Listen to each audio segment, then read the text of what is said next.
नमस्कार साथियों, आज की इस वीडियो के माध्यम से हम जानेंगे कि हमारा सूर्य ग्रह शुभ स्थिति में है या अशुभ स्थिति में है।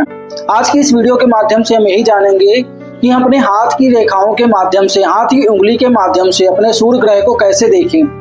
हमारी अनामिका फिंगर, जिसे हम रिंग फिंगर भी कहते हैं, उसे हम सूर्य की उंगली कहते हैं। हमारी वह सूर्य की उंगली कहलाती है और उसके नीचे बने हुए जो स्थान होता है, सूर्य की उंगली के नीचे बने हुए स्थान को हम सूर्य का पर्वत कहते हैं। यदि हमारी सूर्य की उंगली हमारे गुरु की उंगली से, यह हमारी गुरु की उंगली कहलाती है, जिससे हम इंडेक्स फिंगर भी कहते हैं, इसके बराबर है, इतने जैसे लंबी है, गुरु की उंगली के इतनी ही लंबी है, तो ऐसा जातक जो होगा मान सम्मान को ध्यान में रख करके कार्य करने वाला होगा तथा हमेशा अपने गुरुजनों का सम्मान करने वाला होगा। वहीं पर यदि हमारी सूर्य की उंगली हमारे इंडेक्स फिंगर यानी गुरु की उंगली से लंबी होगी, तो ऐसा जातक जो होगा रिस्क लेने वाला होगा, रिस्क लेकर के कार्य करने वाला होगा। वहीं पर यदि हमारी सूर्य की उंगली गुरु की उंगली से छोटी है, तो ऐसा जातक जो होगा क्रिएटिविटी नहीं होगी उसके अंदर, वह कला में रुचि नहीं लेने वाला होगा। वहीं पर यदि हमारा सूर्य के नीचे बने हुए स्थान में, यदि हमारा सूर्य के नीचे का स्थान उभरा हुआ है, तो हमारा सूर्य ग्रह अच्छा होता है। वहीं पर यदि हमारा सूर्य के नीचे का बना हुआ स्थान ज्यादा उभरा हुआ है या फिर दबा हुआ है, तो हमारा सूर्य ग्रह खराब स्थिति में होता है।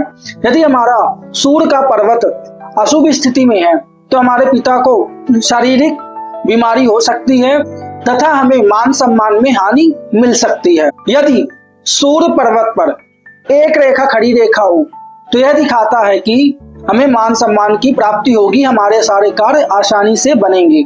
वहीं पर यदि मल्टीपल रेखाएं हो यहाँ पर, तो यह हमें उच्च पद में कामयाबी को दिखाता है। जैसे IAS IPS जो बनते हैं, उनके हस्त रेखा में यहाँ पर मल्टीपल रेखाएं और लंबी रेखाएं सीधी होती हैं। वहीं पर यदि हमारी सूर्य की रेखा जीवन रेखा से जाकर के मिले, तो ऐसा जातक जो होगा कला में रुचि लेने वाला होगा, मिलनसार होगा और मान सम्मान को ध्यान में रख करके कार्य करने वाला होगा। वहीं पर हमारी सूर्य की रेखा जाकर के राहु के पर्वत पर जाकर के रुक जाए, तो ऐसा जातक जो होगा चतुर होगा, बातों का धनी होगा तथा अपना कार्य निकलवाने वाला होगा तथा आत्मविश्वास से भरा हुआ होगा। वहीं पर यदि सूर्य की रेखा चंद्र पर्वत पर जाकर के मिले, तो उसको तरक्की जो मिलेगी उसके शादी के बाद मिलेगी, उसकी वाइफ के आने के बाद उसके जीवन में उसे तरक्की मिलेगी तथा उसके स्वास्थ्य में, वाइफ के स्वास्थ्य में उसे दिक्कत हो सकती है। यदि सूर्य रेखा जाकर के हमारे भाग्य रेखा से मिले, तो यह सरकार से लाभ को दिखाता है। यदि यहाँ पर सूर्य पर्वत पर कोई पॉजिटिव चिन्ह हो, जैसे वर्ग हो,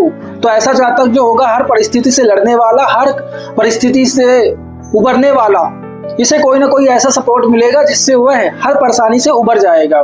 वहीं पर यदि यहाँ पर त्रिकोण हो, यह सरकारी लाभ को दिखाता है। मछली का चिन्ह हो तो सरकारी लाभ को दिखाता है, उच्च शिक्षा, उच्च पद को दिखाता है। वहीं पर यदि वाई का चिन्ह हो, तो वह साइन दिखाता है कि इसे ऐसे जातक बातों के धनी होते हैं, उच्च शिक्षा होती है इनकी तथा मान सम्मान को ध्यान में रख करके कार्य करने वाले होते हैं। यदि वहीं पर सूर्य पर्वत पर कोई निगेटिव साइन दिखे आपको, जैसे कि यव का साइन जो होता है, क्रॉस का साइन होता है तथा यहाँ पर कोई तिल हो, तो यह दिखाता है कि मान सम्मान में आपको हानि मिल सकती है, सरकार से जुड़ी समस्याएं आपके जीवन में आ सकती हैं। तो यह रहा हमारा सूर्य पर्वत, जिसे हमने आज विस्तार पूर्वक जाना। आप सभी का बहुत बहुत धन्यवाद। जय माता दी।